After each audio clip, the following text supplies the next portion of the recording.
Jari, com essa musicalidade toda e esses talentos, essas vozes, o meu pessoal lá, se tivesse essa oportunidade, tinham quebrado tudo já pulando. Eles gostam muito de adoração, a gente tem uma limitação, ainda está. Nós somos uma igreja muito nova, ela tem 80 anos, faz agora que surgiu o evangelho lá. Mas a recém começamos a engatinhar como igreja, porque era muito disperso, né? Muito distante, final de fazenda, fundo de campo, muito difícil. Mas agora a gente já consegue ter alguma coisa lá nesse contexto, estamos engatinhando, estamos vendo a mão de Deus conosco, pela misericórdia dele. E como está proposto de nós continuarmos, né, aquilo que começamos ontem à noite com vários irmãos que aqui estavam, dentro desse contexto de uma igreja discipuladora. Claro que é praticamente impossível nós construirmos um pensamento completo, né, em alguns momentos como nós estivemos aqui. Mas é um seminário. E seminário é uma semente. E eu creio que, aos poucos, essa semente há de prosperar. Porque o pastor Algemiro, o pastor Leandro, a semente prospera numa terra fértil. Né? E isso eu tenho observado na igreja de Uruguaiana. Tenho sentido essa tranquilidade e eu tenho certeza que está um solo muito fértil, né, para acontecer algo além daquilo que vocês mesmos possam imaginar. Porque Deus faz sempre além daquilo que a gente imagina. Meus irmãos, eu vou voltar a Mateus, que estava comigo ontem. Mateus, capítulo 28, versículo 18. Né? É ali que a gente vai voltar. Eu disse para os irmãos ontem que eu prego há 6 anos, eu prego em Jarim. Em outubro vai fazer 6 anos que eu prego lá. Agosto, melhor dizendo. E faz 6 anos que eu prego Mateus 28, 18, 19 e 20. E Deus tem nos abençoado, né, dentro desse contexto da palavra. Capítulo 28, versículo 18, diz assim, né, e chegando Jesus, falou-lhes, dizendo, é-me dado todo o poder no céu e na terra. Portanto, ide e fazei discípulo das nações, batizando-os em nome do Pai, do Filho e do Espírito Santo, ensinando-as a guardar todas as coisas que eu vos tenho mandado. E eis que eu estou convosco todos os dias até a consumação dos séculos. Amém? Esse texto, meus irmãos, tem me inquietado há muito tempo e a gente tem trabalhado. E eu creio que hoje, nesse encerramento desse trabalho, é preciso nós somente sintetizar algumas coisas que a gente vem falando desde ontem. Primeiro, é um id imperativo, uma ordem imperativa de Jesus. Sintetizando aquilo que a gente falou ontem, fazendo um pequeno resumo, de todos o evangelho, os 4 evangelistas que narram a história de Jesus, de todas as citações do Novo Testamento que falam o que Jesus ensinou, nós veremos assim muito ensino. 75% do ministério de Jesus, escrito nos evangelhos, é ensino. E 18% é milagres. Máximo 20%, se nós for analisar. Agora, o que chama a atenção é os milagres, né? E a gente se prende aos milagres. Mas, de tantos ensinos, ele tem 2 ordens. Nós temos algumas ordenanças, que são aquilo, olha, vocês deveriam fazer assim, tipo batismo, ceia, ordenanças, algo assim, vocês deveriam fazer. Eu acho importantíssimo que o façam de Jesus. E nós temos 2 ordens imperativas de Jesus. Somente 2, que nós achamos no Novo Testamento. Ou em toda a história de Jesus. Uma delas, amarás o teu próximo como a ti mesmo. E amarás o teu inimigo. Farás referência, Paulo depois corrobora e diz, amontoe brasas na cabeça do teu inimigo. E a segunda é, ide e fazei discípulos. E a pergunta é, desses 2 mandamentos de Jesus, apenas 2 mandamentos de Jesus, quantos estamos cumprindo? Como igreja. Desses 2 mandamentos de Jesus, quantos estamos cumprindo? São apenas 2. É complicado, porque são só apenas 2. Quer dizer que se nós cumprirmos um, somente, nós já estamos devendo 50%. E aí alguém pode dizer, não, eu tenho muito amor no coração, então eu amo, mas eu não faço discípulos. Eu não acredito que quem ame não faça discípulos. Porque quem ama, chega em Jerusalém e olha para ela e diz, Jerusalém, Jerusalém, eu queria tanto te colocar embaixo das minhas águas, das asas, assim como a galinha faz com seus pintainhos. Estava dizendo, eu queria tanto que vocês me seguissem. Então, essa é a referência de amor. E amor, não dá para nós falar hoje sobre amor. Você poderia ficar aí um bom tempo falando o que é o amor bíblico, mas eu vou sintetizar com 2 palavras. O amor bíblico, que às vezes nós teólogos queremos estar lá com, mostrar o storge, o filéu, o eros e o HP, para então dizer que o amor de Deus é o HP. Quem gosta de teologia faz isso, né? Mas o amor de Deus está sintetizado em Efésios capítulo 5, quando Paulo está ensinando sobre família, sobre casais. E ele diz assim, que o amor é cuidado e provisão. Amor é isso. Amor é uma ação. Amor nunca será um sentimento. Amor é uma ação. E quem ama, ele age, ele faz. Amor é agir.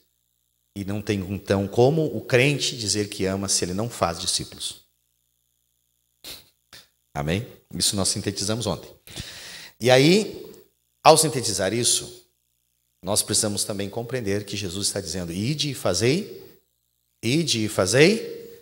de quem? De quem? Deus. Deus. Ele não está dizendo, ide e fazeis meus discípulos. Ide e fazeis discípulos. Então ele está dizendo, faça discípulos teus. Entende? Isso que a Bíblia está mandando. E a gente às vezes entende que a gente tem que fazer discípulo de Jesus e dizer, olha para Jesus, não olha para mim que eu sou falho. Não.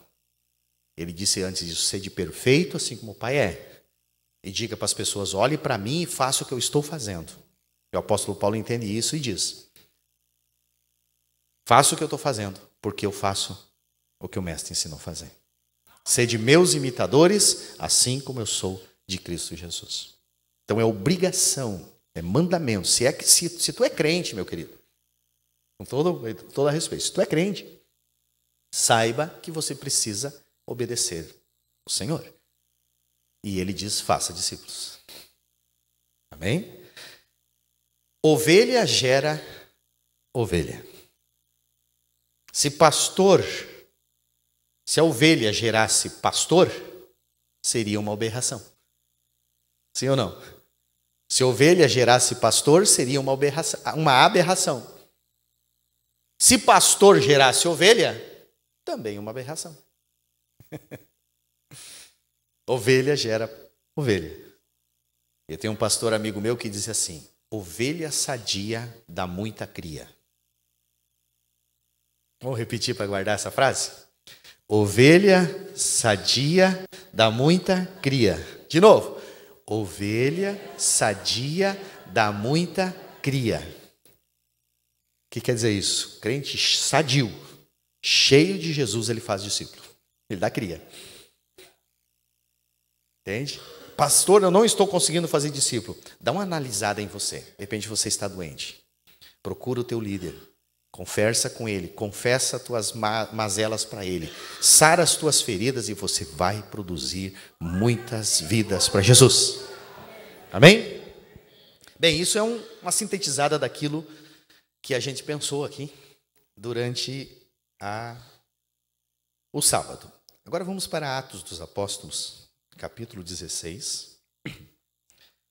Atos dos Apóstolos, capítulo 16, do versículo 27 ao 31. Quem tem o livro do pastor Amós, Guia Prático de uma Igreja Discipuladora, e quem quiser comprar, tem lá no fundo, acho que tem lá o material, afinal a Keila também vai estar lá te atendendo. É um livro que... E aí lá na página 68 deste livro, perdão, na página 67 desse livro, tem essa temática que eu vou propor para vocês hoje, tá? Então, se quem tem o livro já pode pegar e abrir na página 67, e depois, depois você tendo em casa, com certeza vai te ajudar a te corroborar nesse contexto. Irmãos, vamos lá. Olha o que diz capítulo 16, versículo 27. E acordando o carcereiro, e vendo abertas as portas da prisão, tirou a espada e quis matar-se, cuidando que os presos já tinham fugido. Mas Paulo clamou com grande voz, dizendo: não te faças nenhum mal, que todos estamos aqui. E, pedindo luz, saltou dentro e, todo trêmulo, se prostrou ante Paulo e Silas. E, tirando-os para fora, disse: senhores, que é necessário que eu faça para me salvar? E eles disseram: crê no Senhor Jesus Cristo, e serás salvo tu e a tua casa. Queridos, esse texto, ele me incomodou muito tempo. Porque, primeira coisa, meus irmãos, assim, e eu vou me dedicar somente no 31, e a história vocês conhecem, né? Paulo tinha pregado, Paulo e Silas tinham pregado, tinham repreendido um espírito demoníaco, tinham sido presos. Ao serem presos, eles estavam lá no fundo da masmorra. A Bíblia diz que eles estavam amarrados ao tronco. Então, o tronco era a parte última de uma grande caverna. Imagine isso aqui, uma grande caverna. Toda caverna ela tinha um declive. A porta sempre era mais alta que a parte baixa da caverna, né, de prisão, caverna de prisão. Havia as galerias dos presos, os presos políticos, os presos e assim por diante. E quanto mais intenso era a pena, mais profundo da caverna eles ficavam. E lá na última parte da caverna, parte do fundo da masmorra, existiam alguns troncos. E as pessoas que eram consideradas nesse nível de prisão, eles eram amarrados nesses troncos. Como é que eles eram amarrados? Como se aqui fosse um tronco, sentados, com os pés amarrados lá para frente e com as mãos amarradas para frente.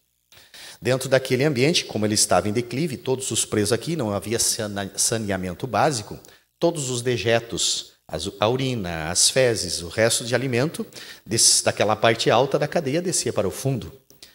Paulo e Silas tinham tomado uma tunda de laço, vamos dizer assim, meio gauchado o negócio, né? Nas costas, tinham riscado as costas de laço e eles estavam amarrados lá no fundo. Né? Às vezes, entendo eu, assim, analisando pela cintura um pouco mais, pelo peito, perdão, um pouco mais, desses dejetos. Mas lá eles estavam cantando, celebrando ao Senhor, né? Adorando ao Senhor. Já tinham feito discípulos e estavam lá querendo fazer mais discípulos. Bem, acontece um terremoto, solta todos e eles ficam lá. Claro que não vão ficar lá sentadinho lá no atoleiro agora. Eles saem dali. Mas os presos não saem para fora. E ali acontece algo sobrenatural e o carcereiro entende isso. E ele diz assim: vem cá, como que prisioneiros não fogem? Como que as pessoas, até Paulo e Silas não fugiram, tudo bem. Porque ele conhecia e sabia que esses homens tentavam viver a santidade, a obedecer às leis em geral. Agora, os outros presidiários não fugiram, não tem algo errado aí. Como? Qual era o porquê? O que prendeu esses homens? E o que prendeu esses homens foi o Evangelho. Foi a palavra anunciada por Paulo e Silas. Foi o ato discipulador deles. Foi o comportamento deles lá amarrado, sangrando nos dejetos e adorando ao Senhor que mudou a história daqueles presos ali. Um ato discipular deles. embora eles não estivessem pregando individualmente para os presos. Então esse homem diz, não, para aí, é disso que eu preciso. Eu preciso ter o que você tem, Paulo. Quando ele está dizendo, o que eu posso fazer para ser salvo, era exatamente isso. O que eu posso fazer para ser um cristão igual a você? O que eu devo fazer para ser teu discípulo? Era isso que o carcereiro estava dizendo. E aí ele diz assim, crê no Senhor Jesus Cristo e serás salvo tu e tua casa. E nós crentes passamos tão rápido. Crê no Senhor Jesus Cristo, será salvo tu e tua casa. Mas vamos pensar o que é crer? O que é crer? Porque às vezes se a gente disser na rua, você crê em Deus? Ah, sim, eu acredito em Deus. Deus existe, está no céu, papá, Jesus, da Virgem Maria, etc. e tal. Isso não é crer, isso é acreditar. Ah, crer em Deus, então, é porque eu entreguei minha vida para Jesus. Isso é entregar a vida para Jesus, não é crer. E Paulo está dizendo, você precisa crer. E o que é crer? Crer vem de crédito. O termo grego aqui não está falando em acreditar, está falando em crédito. E crédito só se adquire através de um processo. E eu gosto muito de explicar de usar uma dinâmica para que você entenda isso. O pastor Edmiro está aqui, de faz de conta que nós não nos conhecemos. E realmente conhecemos-nos pouco, né, pastor Edmiro? Teve lá em Esperança, foi um privilégio receber o senhor lá no campo missionário uma vez, mas numa festividade de inauguração, e tivemos pouco tempo juntos, né? Mas, digamos que o senhor não me conhece. E eu chego aqui hoje, pastor Edmiro, me empresta R$1.000. Dia 30 de junho eu lhe pago. Aí ele vai pegar daquele montinho que está ali no bolso, tem uns R$10.000 ali no bolso, e me empresta 1.000, né? Acreditando que eu vou pagar. Ah, vai pagar, é um pastor, fala sobre discipulado, é um homem que tem que ser honesto e sincero. Acredito que ele vai me pagar. Dia 30 eu venho lá e o pastor Edmiro está aqui. Os 1.000, muito obrigado, Deus abençoe. Amém. Dali uns 60 dias eu disse, pastor Edmiro, apertei de novo o sapato. Deus ajude que eu não seja um crente assim, né? Que não sabe administrar meu dinheiro. Apertei o sapato. Me empresta 2.000, pastor. Lhe pago final do ano. Ele, vou acreditar, ele já me pagou a primeira, pode estar me tenteando, mas vou acreditar. E me empresta os 2.000. Final do ano, eu estou lá, pastor Edmiro, muito obrigado. Aqui, te entreguei. Se isso se repetir com frequência, no final de 24, depois de 4 ou 5 dessas, eu chego, pastor Edmiro, eu preciso de 100.000 aí, uns 10% daquele dinheiro que o senhor tem na poupança lá, preciso de 100.000 emprestados. Ele vai dizer, não, tranquilo, esse cara tem crédito comigo. Eu já emprestei para ele tantas vezes e ele me pagou certinho. Isso é crédito. Amém? Entenderam o que é crédito? Agora dizer, crê no Senhor Jesus. É crédito. E crédito, meus irmãos, não é acreditar. Então ele está dizendo assim, ei, tenha um crédito com o Senhor Jesus. E crédito vem pelo um relacionamento. Primeira coisa que ele diz para o carcereiro, ele está dizendo, ei, tenha um relacionamento. Tenha crédito. Seja conhecido do Senhor Jesus. Seja íntimo. Tenha um processo com Ele. Aquilo que tu prometeu, cumpra. Aleluia. Ontem alguns saíram para fora aqui prometendo fazer discípulos. Querido, a partir de agora é contigo para ver se você vai ter crédito com Jesus. Então a primeira palavra aqui nós temos que entender é tenha um relacionamento, tenha crédito, faça com que a tua história com esse Jesus seja uma história verdadeira, uma história de comunhão, uma história de relacionamento. Obrigado, irmã. Uma história que tenha vínculo. Crer é ter vínculo. Amém? Está me entendendo? Você crê no Senhor Jesus? Você tem história para contar que Ele fez na tua vida? Você tem uma história diária com Ele daquilo que você prometeu e cumpriu para Ele? A lista de promessas cumpridas é maior do que a lista de promessas não cumpridas? Tua, pessoal, minha, pessoal? A lista de propósitos cumpridos é maior do que as não cumpridas? Somos falhos, não vamos cumprir todos os propósitos. Mas antes de prometer, nós temos que pensar que nós temos que cumprir. E para isso nós precisamos criar um crédito, para que quando, aleluia, eu precisar de uma demanda maior, de algo grande, ele está dizendo, não, eu vou colocar. Tem crente que quer algo grande. Uma vez eu estava, eu e um outro rapaz, nós adolescentes não, novos na fé, eu me converti com 24 anos, eu devia ter uns 25 anos, nós estávamos num evento, e nesse evento Deus usou poderosamente o pregador, foi um grande evento, um congresso do Círculo de Oração lá em Miraguaí, e Deus usou o pregador, e o pregador disse, Deus está dando dons espirituais aqui. Deus está dando dons, e ele sentiu que estava dando dons espirituais, e disse, olha, e cada um vai sentir, né? Isso, e não disse o que ia sentir. E ele começou a distribuir profeticamente dons espirituais. E tinha umas 2.000 pessoas naquele ginásio. E ele, quando ele disse assim, dom disso, dom daquilo, e daí no final, ele disse, Deus me disse que quando eu falava tal dom, a pessoa sentia uma descarga elétrica. E uma descarga elétrica que começava nos pés e subia a cabeça. Eu senti isso, num dos dons que ele disse.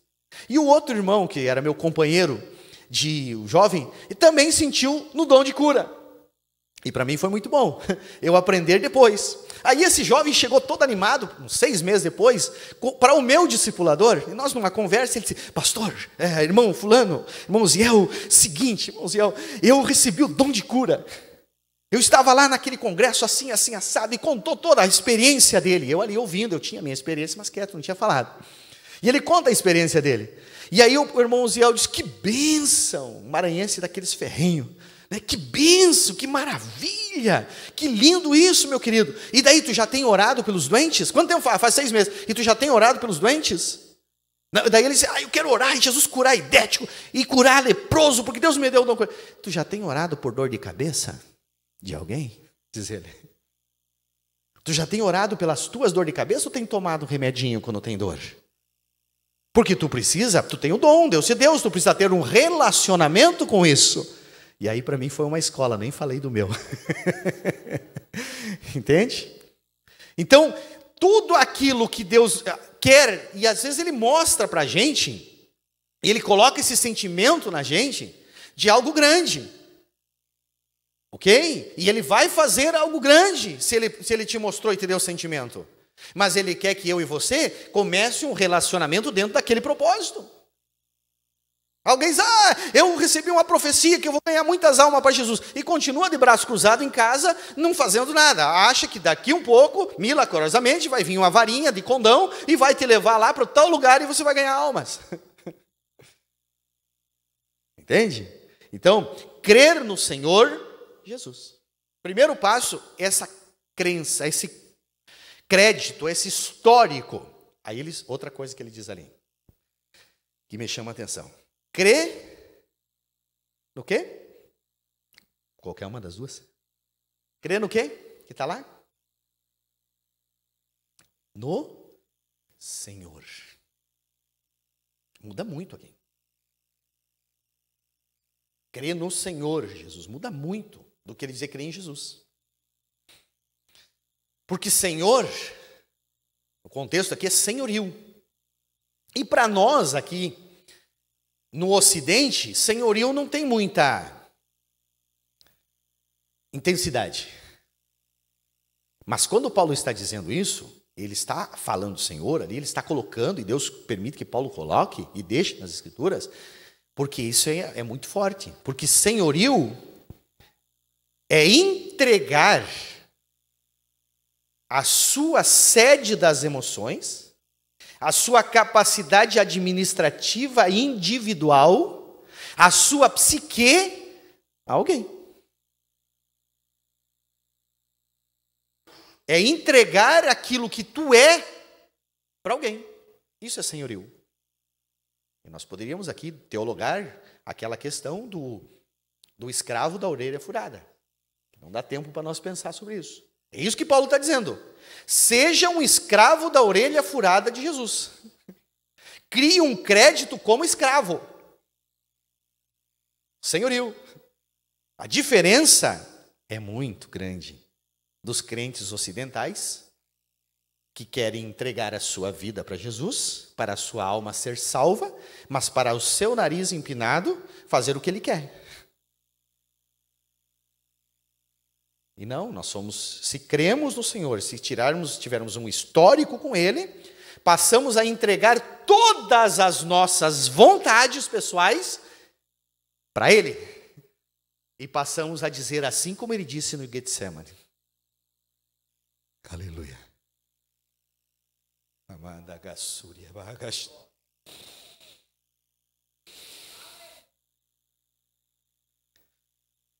Seja feita a tua vontade. É pesado? É difícil o que tu quer comigo, mestre? Pai? O processo é complicado, a receita está começando a funilar, mas seja feita. Oh, aleluias. A tua vontade. Quem é o teu Senhor?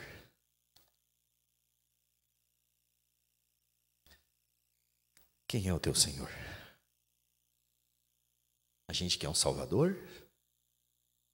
A gente quer alguém que faz milagre?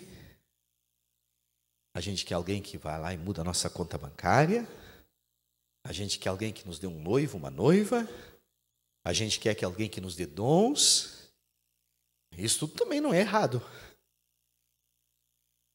Mas quem é o teu Senhor? Quem é o teu dono? Quando o Amós foi dono do Amós, as coisas do Amós estavam no plano terreno. Quando o Amós foi dono do Amós, os projetos do Amós eram falíveis. Os investimentos do Amós eram terrenos, eram aqui. Pois que o Amós entendeu que ele precisava crer, ter um relacionamento. E de toda inteireza do coração, deixou o Senhor furar a orelha e disse: seja feita a tua vontade. Aleluia. Eu saí da esfera terrena. Aleluia. E passei a viver a esfera espiritual. E a terrena, Deus tem cuidado até hoje. Aquilo que eu não alcançava no terreno, eu tenho alcançado ao natural. Amém? Crê no Senhor Jesus.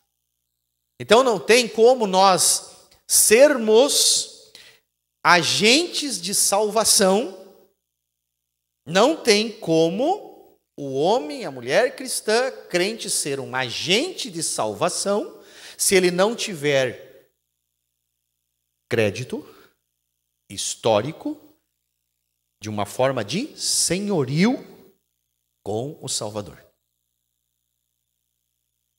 Passamos a ser integrantes de uma igreja com um sério risco de não ser salvo. Quando não entregamos o senhorio. Claro que o Senhor disse: aquele que está na minha mão, ninguém arrebata. Aquele que está ali, que entregou a sua vida a Jesus, ninguém arrebata. Agora tem muitos que, por não entregar o seu senhorio, resolvem andar segundo as suas próprias vontades e saem da mão do Senhor. E nem percebem. E saem da mão do Senhor. E daí não é salvo. Ok? Me entenderam? Então podemos ir para o próximo passo? Crer no senhorio. Então vamos lá. E eles disseram: crê no Senhor Jesus Cristo e será salvo, tu e a tua casa. Agora vamos lá. Vamos para o grego. A palavra casa aqui, que está traduzida para nós, é oikos, no grego. Foi traduzido a Bíblia em português ainda no tempo que a escravatura estava funcionando. Então, o dono de uma casa o senhor de uma casa, ele tinha os seus relacionamentos com a sua esposa e com os seus filhos, com o seu feudo ali, com os seus sápatras, com os seus auxiliares, com os seus serviçais assalariados e com os seus escravos. Então, não está errado em traduzir casa para esse contexto. Só que hoje foi abolido isso. Nem o mais rico dos fazendeiros quer morar na fazenda com todos os seus funcionários. Começou a individualizar o contexto casa. Sim ou não? Começou a individualizar. Então, hoje, para nós, fica impossível de uma compreensão completa quando lemos casa. Porque o oikos não é casa, no grego. Oikos, no grego, é pessoas do teu relacionamento. É relacional, é gente que você se relaciona. Então, é crer no Senhor Jesus Cristo e será salvo tu e as pessoas com quem você se relaciona. Esse é o texto. Esse é o texto. Para nós entendermos hoje. Crê no Senhor Jesus e a tua rede de relacionamentos. Mexi com a gurizada agora aqui, né? Com o Facebook, WhatsApp, Insta, né? Com as redes de relacionamentos. Agora nós temos um problema.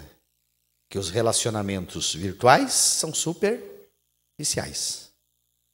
E eles são, pode até acontecer, estamos sonhando lá, já IAD Jari, já começamos a criar uma maquete no plano virtual. Queremos entrar como uma igreja virtual. Se Deus quiser. Entende? No metaverso. Mas a título de atração. A título de atração. Os relacionamentos são pessoais. E continuarão sendo pessoais. Então o texto diz: a crer no Senhor Jesus Cristo e será salvo tu e as pessoas do teu. Vamos gravar hoje? Eu não estou traduzindo a Bíblia, tá? Eu não estou dizendo que a Bíblia é desatualizada, como dizem aí. Ela é atualizadíssima. Ela continua sendo a palavra de Deus verdadeira, fiel e não vai mudar. E não é homem que há algum que mude. Nós precisamos entender a contemporaneidade do texto. E aí, então, eu preciso entender, nós como igreja precisamos entender isso. Que aqui está dizendo, falando de relacionamentos. Bem, a Bíblia muda ou não muda? Não. A Bíblia é a palavra de Deus? Amém? Sim ou não? A Bíblia, as promessas da Bíblia se cumprem? Você crê nisso? Porque hoje nós estamos vivendo uma igreja de cristãos que não crê na promessa da Bíblia inteira. Você crê que a Bíblia é a palavra de Deus e não volta vazia e que as promessas dela se cumprem? Isso aqui é uma promessa ou não é? Nós temos um problema como cristãos e como brasileiros e como cidadãos do mundo. A maioria dos brasileiros, dos cidadãos do mundo, não exercem os seus direitos por desconhecerem eles.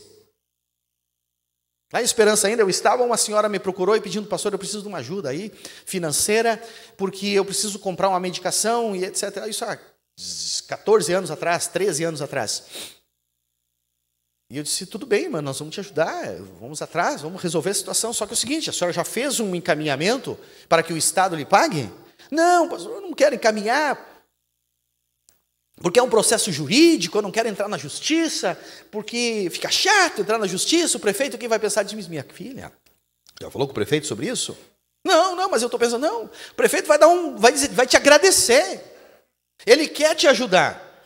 Só que se ele comprar a medicação via prefeitura diretamente, ele vai ser indiciado no Tribunal de Contas, ele vai prestar conta de por que ele tomou uma decisão sozinho de beneficiar um indivíduo com a medicação. Agora, se a senhora entrar na justiça, o juiz vai mandar o prefeito dar, e aí ele tem autorização. E aí ele está tranquilo e ele vai te ajudar com muito amor. Então é assim, vamos fazer. Lá, fui na defensoria com ela, encaminhamos e veio a medicação para a irmã. Glória a Deus. Entende? Outra senhora veio me procurar lá porque não tinha condição de pagar a sua água e luz. Estava com dificuldade, e aí vamos ver a questão da água e luz com ela. E pai, eu disse, mas esse mês eu não pude pagar porque tive que pagar o IPTU. Eu disse, que idade a senhora tem? 60 e poucos anos. É aposentada? Sim. Mora sozinha? Mora. A senhora não tem, é um direito do cidadão dessa idade, que tem uma casa só e que mora nesta casa, de não pagar IPTU. Vamos lá dar baixa no IPTU. Direitos que nós temos. E tem muitos direitos aqui que nós não lemos. E daí nós não aproveitamos. É promessa de Deus. Olha a promessa. Crê no Senhor Jesus Cristo e será salvo tu e as tuas pessoas do teu relacionamento. Você pega essa promessa para ti? Você aceita que isso é uma promessa de Deus? Você recebe ela como uma promessa de Deus? Amém? Então vai encher essa casa. Vai faltar espaço. Vai ter que aumentar as congregações. Porque Deus vai cumprir a sua palavra. Agora eu e você temos que cumprir o nosso propósito. E você crê? Então você começa hoje a crer, ter esse relacionamento, ter essa intensidade, criar esse vínculo tão forte. Não somente com questão a igreja, a instituição. Nós somos ótimos assembleanos e glória a Deus por isso. Mas às vezes péssimos crentes. E nós deveríamos ser ótimos crentes e ótimos assembleanos. Amém? Então, meus queridos, relacionamentos. Crê no Senhor Jesus Cristo e será salvo essas pessoas com que você se relaciona.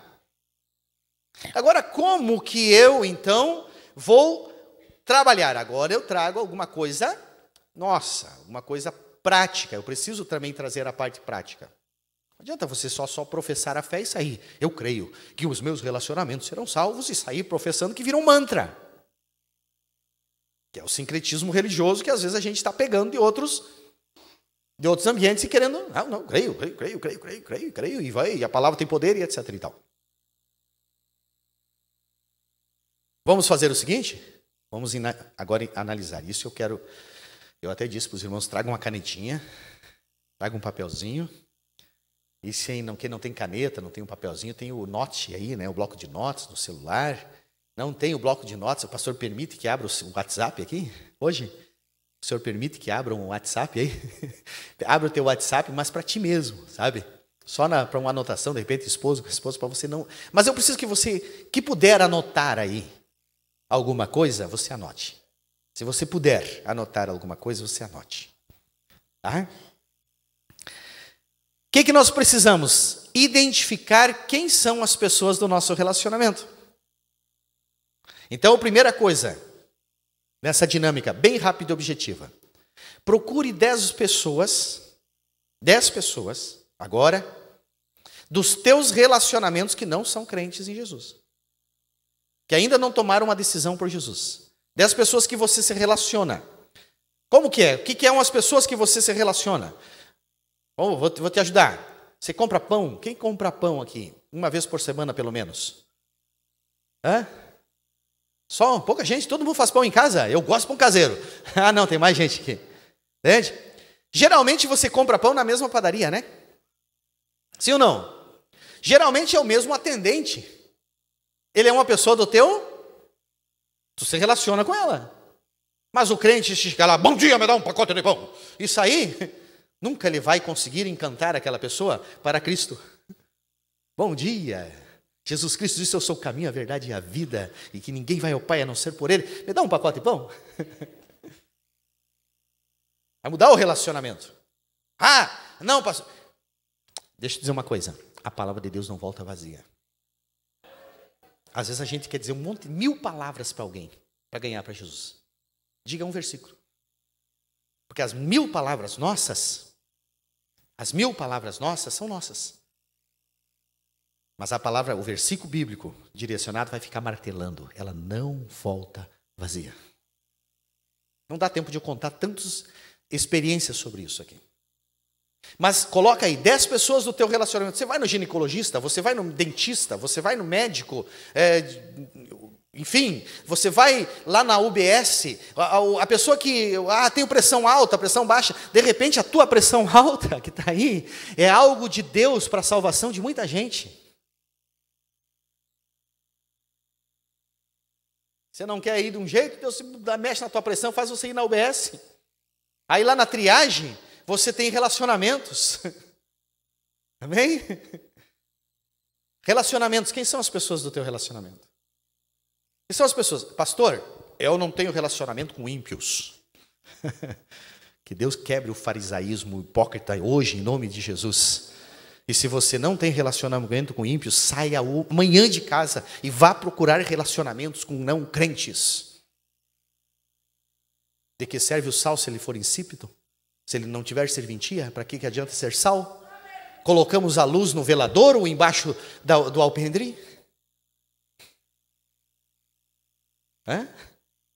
Pastor, eu estou aposentado agora, estou lá na minha casinha, só tomo meu chimarrão e não tenho mais relacionamento. Meu querido, Deus te deu uma aposentadoria e condição de viver. É o teu tempo de buscar relacionamentos e salvar muitas almas enquanto é dia. Enquanto eu estou dizendo, vai anotando os 10 pessoas aí. Tem 10 pessoas do teu relacionamento que não são crentes? Quem é vendedor de porta em porta? Dá passa de 10, né? Tem ou não tem? Já conseguiu anotar alguns aí? Ou mentalizar alguns, que eu sei que não consegue anotar? Mas é importante isso, pastor Leandro. E eu tranco o pé, e é tão importante. Nós fazemos isso há 6 anos em Jari. E nós criamos um marca-bíblia aqui. Ó. Todo membro da IED Jari tem um marca-bíblia. Aqui eu posso até fazer os nomes, porque isso aqui é particular, é individual depois. Todo membro tem, depois eu vou mostrar para vocês no individual. Que é tão importante nós sabermos quem são os nossos relacionamentos. Por quê? Porque desses 10, meus queridos, que eu propus para você, eu estou fazendo uma dinâmica para você aprender essa ideia. E depois você levar para o resto da vida. Desses 10 aí que estão, agora deixa eu te perguntar. E nós chamamos lá, é preciso identificar as terras férteis. Desses 10, quais deles que algum dia disse, ora por mim lá na tua igreja? Ou que disse assim para você, como você se deu bem lá depois que foi para essa igreja? Sabe o que ele está dizendo para ti? Me fale do teu Jesus.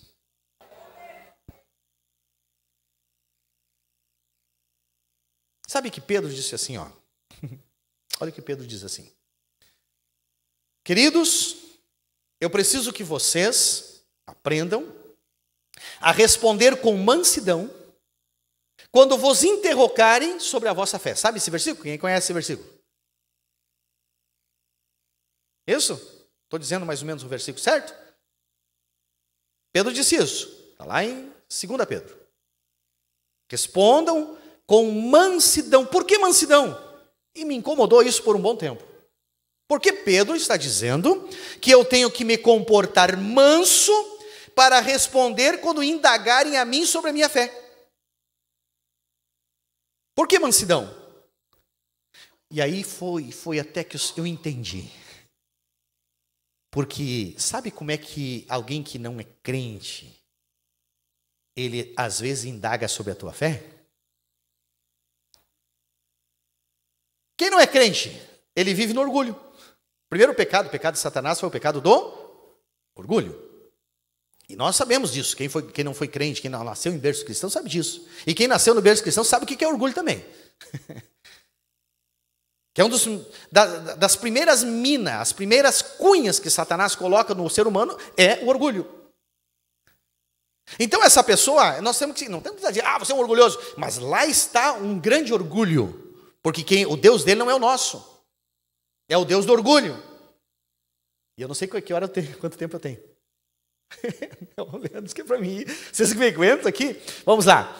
Olha só. Então, por que Pedro diz mansidão? Porque a pessoa às vezes não vai chegar para ti e dizer, me fala do teu Jesus. Olha, como você ficou queridinho depois que aceitou Jesus. Sabe o que ele vai dizer? Tu é louco, está dando dízimo para pastor?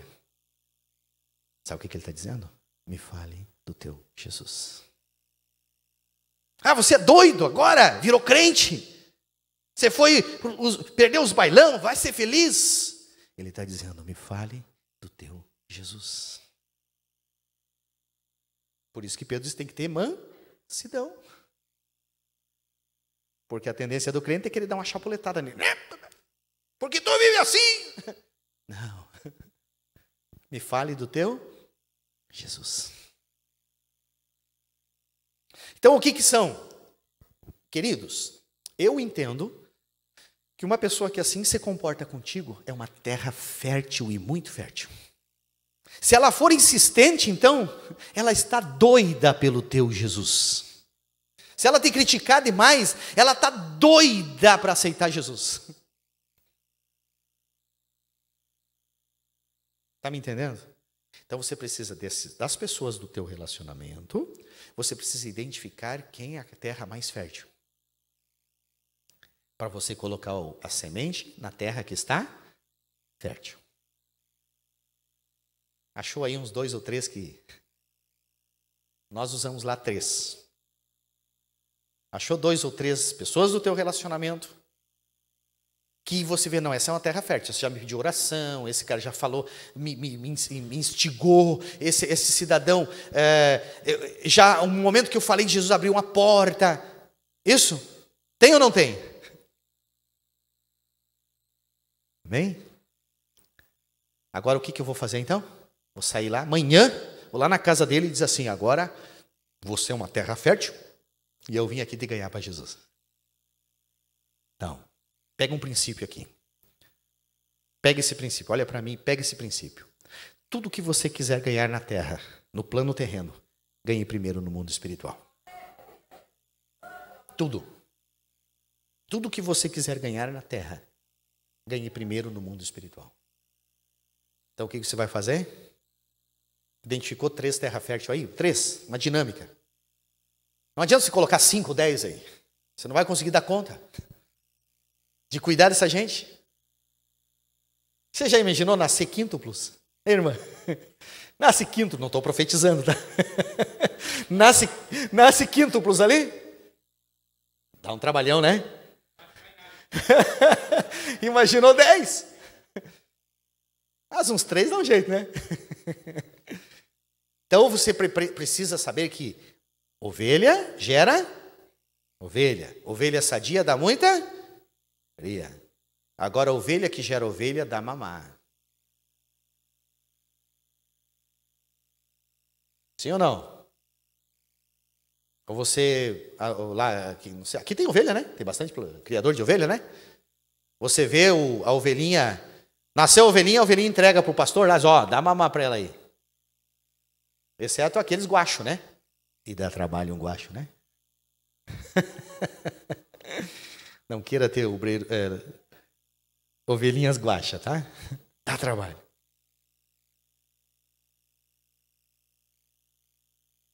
Amém? Estão me entendendo? Vamos lá. Você escolheu, então, 3 pessoas numa terra fértil para semear. Então você vai ganhar no mundo espiritual. Uma ideia para vocês. Estou dando uma ideia, tá? No mundo espiritual. Nós lá fazemos 21 dias de jejum e oração por essas 3 pessoas antes de qualquer coisa. Identificamos ela e nós fazemos 21 dias. No mínimo 3 vezes por dia eu apresento ao Senhor os 3, a Keila apresenta os 3 dela e o Recede os 3 dele. Esse ano, nessa campanha agora, o Recede já entrou na campanha. Ele escolheu 3 crianças da idade dele, por conta própria, para ganhar para Jesus. E nós estamos há uma semana nessa nova campanha aqui. Cada tempo a gente faz campanha, às vezes faz no individual. Às vezes a igreja faz no individual lá. Mas todos nós sempre estamos orando 21 dias por alguém. Eu tenho o hábito de passar na frente dessas 3 casas, onde moram essas pessoas, todos os dias, pelo menos uma vez por dia, e orar na frente lá da casa. Senhor, essas pessoas aqui, eu estou ganhando no mundo espiritual. E serão salvas e transformadas e redimidas. Eu não oro para abençoar. Porque a gente quer orar para abençoar, Deus abençoa, ouve a nossa oração, e a pessoa fica mais distante de Deus ainda. Eu oro, Senhor, quebranta esse coração, mexe nessa vida. Eu declaro que essa vida será salva. E às vezes cai um turbilhão na cabeça daquela pessoa. Eu estou ganhando o mundo espiritual. E quanto mais for complicado para ele a situação, mais apertar a cinta que o Senhor aperta, mais fácil ele está de ser salvo. 21 dias nós oramos, jejuamos periodicamente para nos consagrar para estas vidas. No mínimo 3 vezes por dia a gente ora por elas. Passou 21 dias, o que fizemos? Esperamos a campanha de libertação da igreja. Lá não tem campanha. Não. Nós achamos uma fórmula de trazer ele ou para o templo ou para a nossa casa. E o melhor ainda, antes do templo, é a casa. Ou uma pizzaria, vamos comer uma pizza junto? Vamos fazer um churrasquinho junto? Vamos criar um ambiente nosso?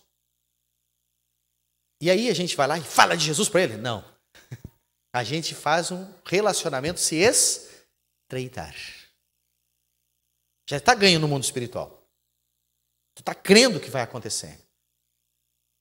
Aí tu vai ganhar ele para ti. Tu não tem que ganhar ele para Jesus de imediato.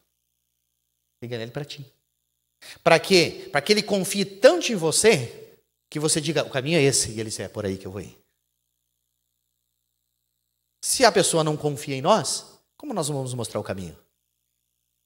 Sim ou não? Se nós estamos dúbio pelo caminho, como diremos para alguém me segue? Se eu não tenho um relacionamento, como eu farei para que a pessoa em mim confie?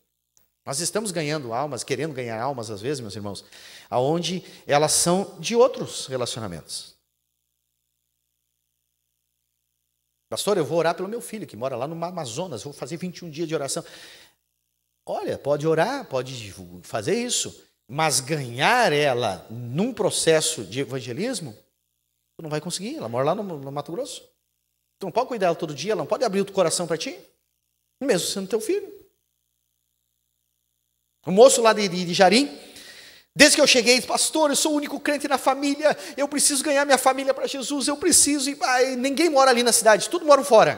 Passo Fundo, Ijuí, e etc e tal. E aí, muitas vezes, orando junto, e orando com ele, e ele insistindo, e eu disse, não adianta eu falar agora, não vai entender. Comecei a montar o projeto, comecei a mostrar para a igreja a visão. Dali uns dias ele voltou lá, pastor, tu vai orar vamos orar pela minha mãe, eu preciso ganhar ela para Jesus. Filho, é o seguinte, você já entendeu o projeto? Já. Então acontece o seguinte, você não vai conseguir ganhar a tua mãe lá. Deus vai usar uma pessoa do relacionamento, tem uma promessa de Deus para a pessoa do relacionamento dela. Faz o seguinte, ganha aqui. Ganha gente aqui que Deus não vai ficar devendo nada para ninguém. Deus não fica devendo nada para ninguém. Toma a decisão de você fazer um projeto aqui, escolhe alguém para você ganhar para Jesus, discipular e orientar. E ele tomou uma posição, se aproximou de um rapaz, o João, e se aproximou do João e foi trabalhando e foi discipulando o João. E dali uns dias, passou uns 30, 40 dias que ele estava discipulando o João. Ele chegou, pastor, sabe o que aconteceu?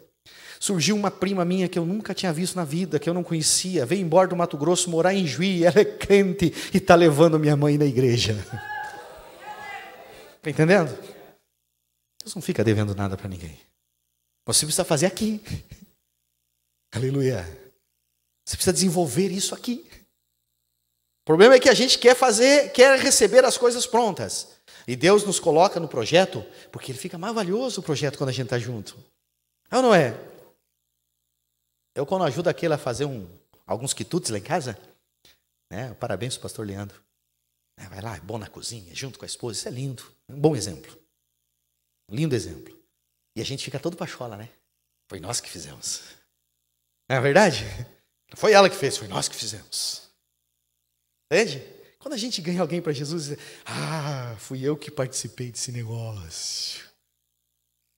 Sim ou não? Quando a gente vê alguém aqui usando o microfone que você suou lá e ganhou para Jesus, oh, aleluia, o fulano está lá. Essa alegria tem que invadir nossas igrejas. Amém? Então essa terra fértil, você jejuma, você apresenta, ali 21 dias que você jejuou, oração, você vai começar a minar esse território com a autoridade do Espírito já. Está entregue na mão do Senhor e você vai cuidar dela. E aí você vai trazer ela para a tua casa, para o teu relacionamento, para um ambiente, e aí por fim vai trazê-la para o culto, para a celebração. Quando que eu devo trazer? Quando tem a campanha? Não, quando está o teu pastor ministrando, na escola bíblica dominical, nos ambientes onde que é fácil dele entender. Porque vem, às vezes, eu não tenho esse hábito, mas vem aquele pastor para pegar para a igreja e fala da canela de fogo, do manto, do rolo e daquela coisa lá, e o pessoal não entende nada. E a gente traz ele para esses eventos. Todo respeito. Mas nós cometemos um grave equívoco. As pessoas ficam lá como um surdo mudo sem as libras. Numa celebração. Mas traz aonde tem alguém ensinando, projetando, preparando, e ele vai entender o Evangelho. E aí você vai fazer o seguinte: nasceu, ele aceitou Jesus. Pastor, está aqui o fulano e tal, pastor Argimiro. Ele aceitou Jesus, tem um dia de vida, está contigo. Estou livre. É isso? É tua ovelha, vá dar mamar. É teu bebê, vai trocar fraldinha, ele vai fazer caca. Ele vai precisar de você todos os dias. Ele vai precisar do teu contato, da tua orientação. Vai precisar um dia dar mamar para ele, outro dia tu vai ter que passar uma varinha fina. Entende? Você vai ter que fazer isso. Ele é teu bebê. Isso a gente esqueceu. Isso a gente perdeu na trajetória, achando que nós podemos terciarizar a nossa obrigação principal. Porque estamos terciarizando a criação de filhos, né? E eu tenho séria preocupação com isso dentro da igreja, em que pais e mães estão apaixonados por uma vida financeira melhor, ou porque não foram curados o casamento e não se aguentam dentro de casa, e aí vão trabalhar dia e noite e as crianças ficam na mão de outro, hein? E nós estamos terciarizando a criação das nossas crianças, às vezes para o satanista, para o espiritista, para um bandista. E eu não sei o que será dessas crianças. Hã? E às vezes, por causa que a gente faz isso com as nossas crianças, a gente quer fazer com os crentes também.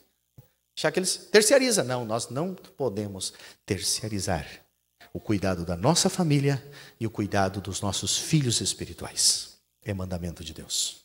Aquele que não cuida da sua própria casa não é apto para o reino. E nós entendemos reino como pregar. Reino é tudo, é domínio. Quem não cuida da sua própria casa não é apto para o reino, para deixar Deus reinar sobre ele. Podia entrar no outro, mas não dá tempo para entrar aqui. Então esse é o projeto que eu quero trazer para vocês hoje. E já vou encerrando. Pastor, eu não achei 3 aqui. Terra fértil. Você quer 3? Quem achou 3? Levanta a mão. 1, 2, 3, 4, 5, 6, 7, 8. Uns quantos? Achou 3? Quem não achou? Você gostaria, desses que não acharam, você gostaria de ter 3 pessoas para você orar nos próximos 21 dias? Quem gostaria, levanta a mão. Que não achou. Uma pessoa só. 2. Meu Deus. Vai ter que jejuar e orar, pastor Argimiro.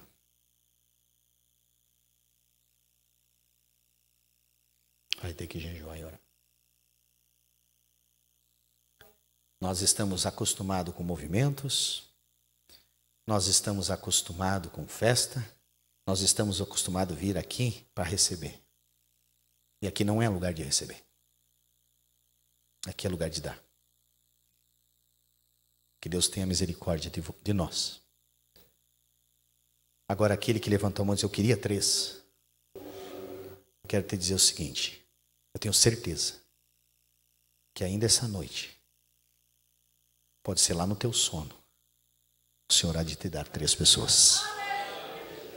Porque o maior interessado é Ele, para que almas sejam salvas. Não tenho medo de errar. Você vai ouvir aqui. Se alguém dizer, pastor, Deus me deu 3 nomes. Deus me mostrou fulano, beltrano, cicrano. E você que está fazendo o projeto, que já achou 3, leve a sério isso. Você vai ver o resultado. Deus conta contigo nesse tempo e nessa hora. Amém? Querido, feche os teus olhos, por favor, sentadinho.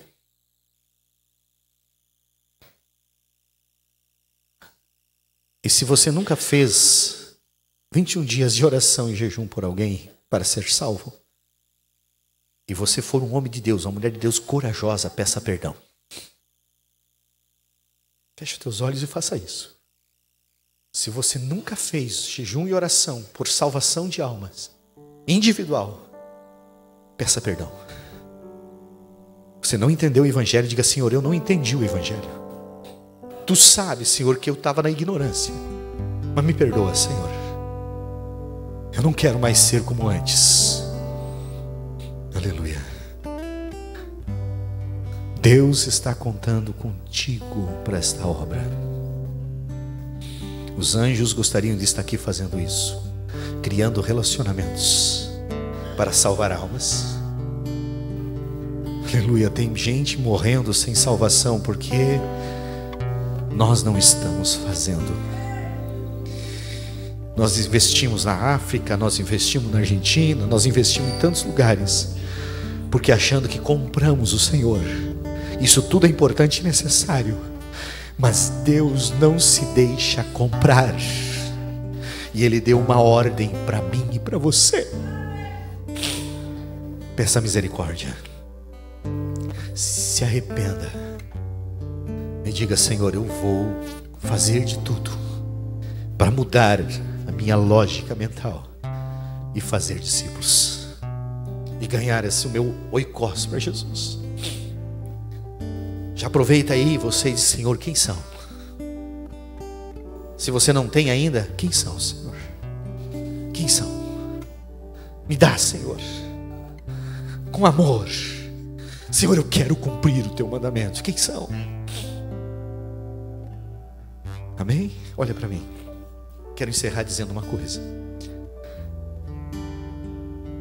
Toda reverência, pastora Gimena, Deus me trouxe aqui. Aleluia, com um propósito muito profundo. E eu percebi, sentadinho aqui no meu canto,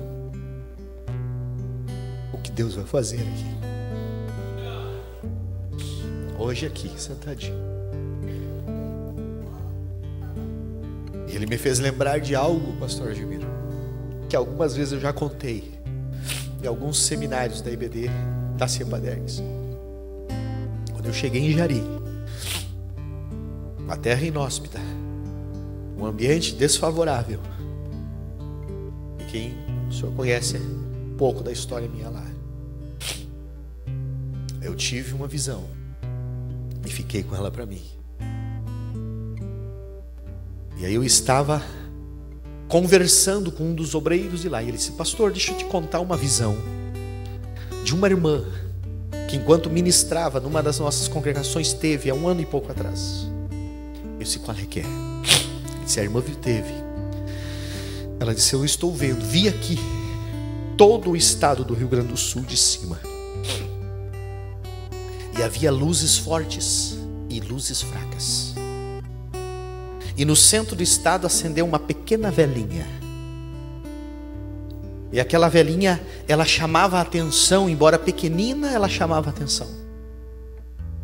E enquanto eu me distraía, dizia a irmã, para aquela velinha pequena, começou a surgir outras velinhas igual àquela no estado.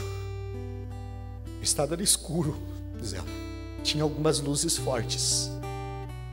O estado era escuro, mas tinha as luzes fortes. E aquelas velhinhas foram acendendo aqui, acolá, e o estado ficou todo claro. Exatamente o que eu ouvi também. Só que eu vi de cima e eu conhecia já um pouco das igrejas. E eu lá de cima eu enxerguei Juí, eu enxerguei Porto Alegre com uma claridade forte. Eu enxerguei algumas grandes igrejas, Assembleias de Deus do nosso estado. E enxerguei aquela velhinha no centro. Eu tenho toda a convicção que essa velhinha é a pequena Jari, com um projeto para o estado. E estará acendendo pequenas velas. Embora vocês sejam de uma igreja grande, mas tem muita alma para ser salva aqui. Aleluia. Com toda a reverência, eu entendo que chegou o tempo de acender uma grande vela em Uruguaiana. Deus vai usar muita gente para ganhar gente aqui. Vocês são os pioneiros desse grande projeto. E a minha oração agora é que o Senhor os incomode. E você de repente não dormirá mais de noite em algumas delas, sendo chamado por Deus para ganhar o teu oikos para Jesus. Olha só, alguns vão pensar que estão entrando com um processo enfermo de insônia. Deus me revelando isso. Pastor Leandro, Pastor Angiviri, vão chegar para vocês. Não estou conseguindo mais dormir de noite. Ora por mim. E aí vocês vão dizer para ele: é Deus chamando. Amém? Não dá mais. Se for o tempo, né, Pastor Leandro? Por favor. Entrego para quem aqui? Queridos, tem uma grande obra para ser feita.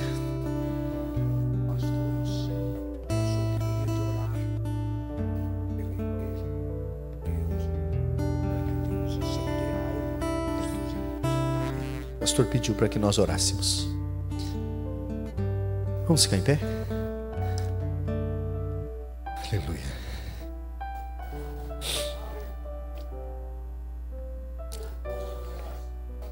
Quem tem? Eu não sou, eu não sei fazer esses emocionalismos, pastor. Não sei. A fazer, até sei, porque a minha área na psicologia ensina a fazer. Mas não faço. Sou muito cuidadoso para fazer um convite, mas o senhor me autorizou.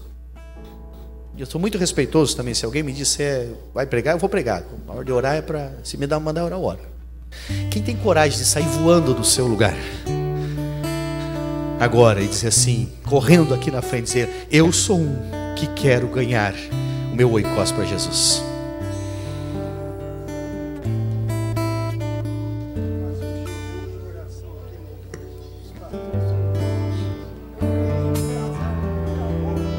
Aleluia. O irmão está dizendo aqui que ganhou no jejum e oração um casal para Jesus. Seja impactado. Rasga teu coração nessa noite. Abre o teu coração e diz: Senhor, é isso que eu quero. Sim. Eu vim aqui, Senhor, e eu se apresento ao Senhor, eu quero fazer esta obra. Abre o meu coração, para o meu entendimento. Transforma-me com força e a tua palavra, e enche-me até que em mim se ache só a ti. E então usa-me, Senhor, usa-me como um farol que brilha à noite. Aleluia. Como ponte sobre as águas, como abrigo no deserto. Cante com a alma. Flecha que acerta o alvo, eu quero ser usado da maneira que te agrade, em qualquer hora e em qualquer lugar. Eis aqui Aleluia. minha vida como um farol que brilha à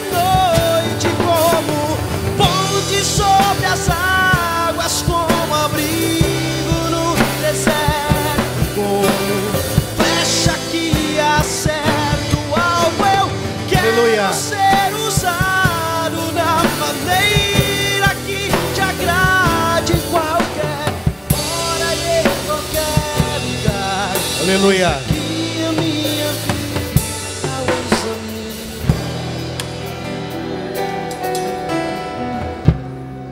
Querido, antes de orar, eu quero te dizer assim: você estava cantando, e crente mente muito quando canta. Se tu disse usa-me, deixa Deus te usar. Se você canta eu quero trabalhar, trabalhe. Não minta quando canta.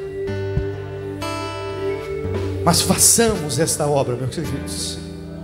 Não é tempo de nós ficar brincando e vendo gente morrer sem salvação, que está esperando a tua palavra, que está esperando a tua ação para fazer discípulo. Eu vim aqui para te incomodar hoje. Você poderá querer o meu pescoço e nunca mais vir me escutar quando houver uma possibilidade de eu estar aqui, mas eu estou com as mãos limpas.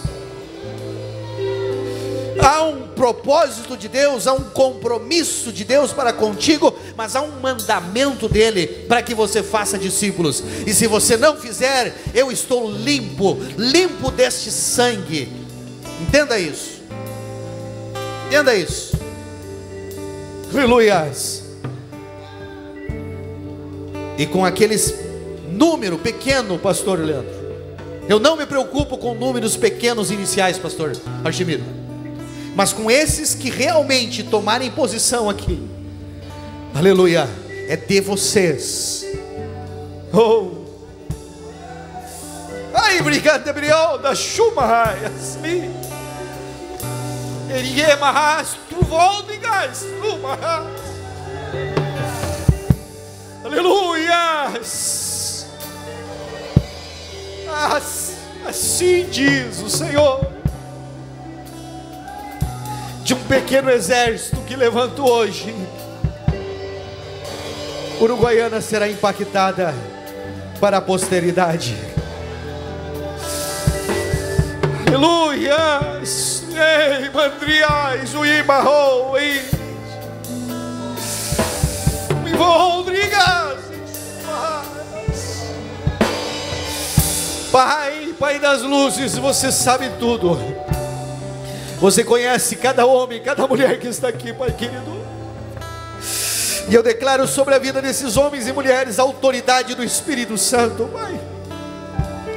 E eu declaro sobre eles, Senhor, que a mente deles seja impregnada da tua palavra, Senhor, e que as suas palavras da boca deles sejam flechas poderosas, Pai, a convencer o homem do pecado, da justiça e do juízo. E que esses homens e mulheres que aqui hoje se posicionam, Pai, sejam selados, Senhor, de uma autoridade diferenciada, Pai, para fazer com que esse início de uma grande obra que Tu estás para realizar nesse lugar aconteça, Pai.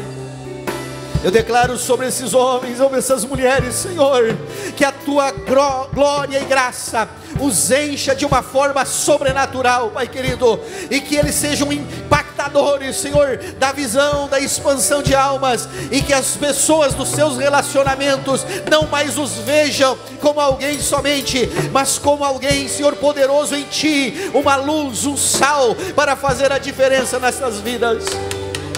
Dá autoridade, Senhor, para esses homens e mulheres, para curar casamentos, para transformar, Senhor, através das suas palavras, a relação social dessas vidas. Dá autoridade para esses homens e essas mulheres, Pai querido, para que eles consigam, Senhor, através das suas ações, curar aqueles que são viciados no crack, no alcoolismo. Dá autoridade para esses homens e essas mulheres, para alimentar as suas ovelhas, Senhor, com um alimento saudável e poderoso, e que eles venham ter, Senhor, muito em breve, filhos espirituais, netos espirituais e bisnetos espirituais, Pai querido, para a honra e para a glória do Teu nome, Senhor. Assim, Senhor, eu quero, Pai querido, em nome de Jesus, trazer, Senhor, aquela unção, aquela visão que o Senhor colocaste em mim, para este lugar, Senhor, e impetrar pelo poder que há em Ti, Pai, que essa visão discipuladora, ela entre, Senhor, hoje, como o início do dia de Pentecostes, como aquele vento veemente, e impacte, Senhor, esses homens e mulheres, e Senhor, haja uma expansão poderosa no continuar desta obra. Em nome de Jesus eu quero orar e declarar sobre estas nossas vidas.